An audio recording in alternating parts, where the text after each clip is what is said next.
नमस्कार, आप सबका फिर से एक बार स्वागत है मेरे चैनल में। एक पेशेंट आए 55 इयर्स के।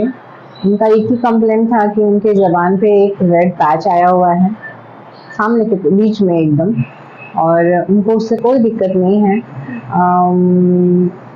बचपन से है ऐसा उनका कहना है। ना उसमें तीखापन लगता है, ना उसमें इरिटेशन होता है, सिर्फ एक रेड पैच दिखता है जो कि रोम्बॉइड शेप का होता है या ओवल शेप का होता है।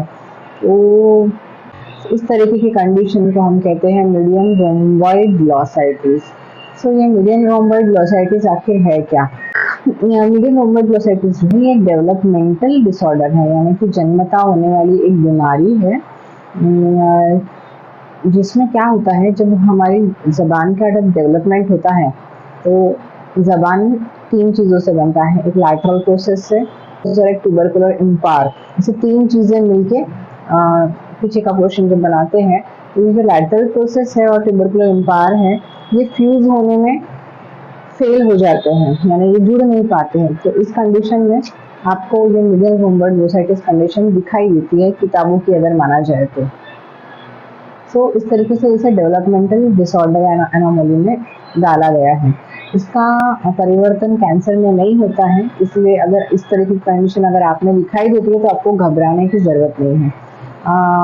इसके और भी कई कॉजेज़ है, जैसे कि बहुत ज़ोरों से किसी को ब्रश करने की आदत होती है, टंग क्लीन करने की आदत होती है, टंग क्लीनर ना यूज़ करके ब्रश बहुत ज़ोर से बीच में ही घसते रहते हैं। तो उसमें क्या होता है कि हमारे जो ज़बान के ऊपर फिलीफॉर्म पापिले होते हैं, जो हमारी टेस्ट बड्स होती है, तो उसको बहुत ज़्यादा घिसने की वजह से वो कम होने लगते हैं और वो जगह एकदम ही प्लेन हो जाती है। फिलीफॉर्म पापिले एकदम डेफिशिएंट हो जाते हैं, कम हो जाते हैं।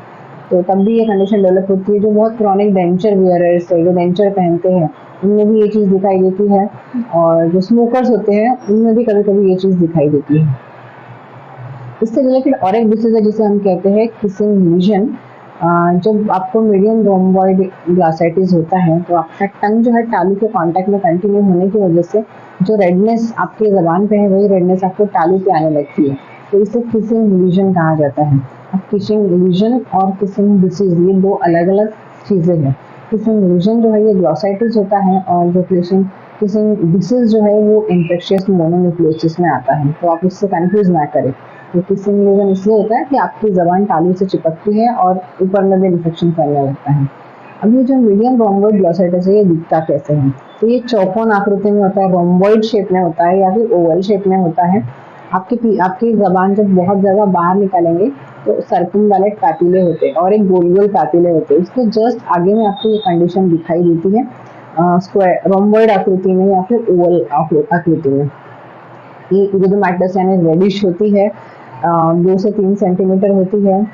यह लीजन एकदम ज़बान के बीचों बीच होता है, रेडिश दिखता है, इरिथमेटस दिखता है। किसी में इचिंग या फिर बर्निंग सेंसेशन दिखाई दे सकता है। मेल और फीमेल के कंपैरिजन में ये मेल पेशेंट में ज़्यादा दिखाई देता है। ये कैंडिडियासिस इन्फेक्शन के साथ में भी दिखाई दे सकता है। जनरली ये फंगल इन्फेक्शन के साथ दिखाई देता है।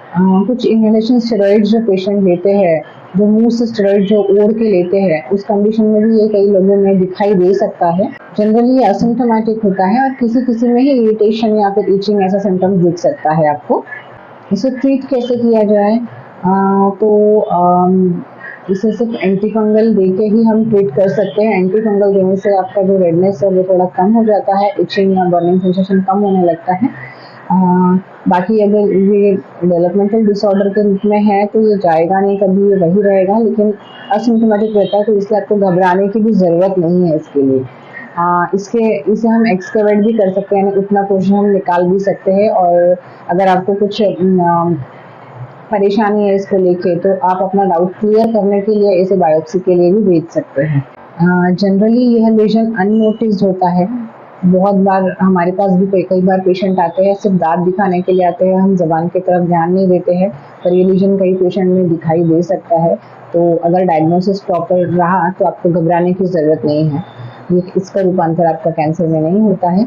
अगर आपको भी ये लीजन जनरली ये लीजन बहुत पहले से होता है, लेकिन पेशेंट्स को भी ये लीजन इनके मिड लाइफ में दिखाई देता है। जनरली 25 के बाद या 35 के बाद जनरली पेशेंट को दिखाई देता है या पेशेंट ध्यान देता है उस समय। अगर ऐसी कुछ कंडीशन आपके ज़बान में, आपके घर में किसी व्यक्ति के ज़बान में दिख रही है, तो आपको घबराने की ज़रूरत नहीं है। एक बार आप अपने डेंटिस्ट के पास जाके इसे चेक करवा के कंफर्म करवा सकते हैं कि ये मीडियन रोम्बॉइड ग्लॉसाइटिस है या नहीं। इन केस अगर ये मीडियन रोम्बॉइड ग्लॉसाइटिस है, तो आपको घबराने की ज़रूरत नहीं है। ये आपको तकलीफ नहीं देता है, ना ही इसका रूपांतर कैंसर में होता है। एंटी फंगल, अगर फंगल इन्फेक्शन के साथ अगर ये बार बार होता है, तो आप एंटी फंगल ले सकते हैं, लगा सकते हैं, जिससे आपका फंगल इन्फेक्शन जो है वो कम हो सकता है।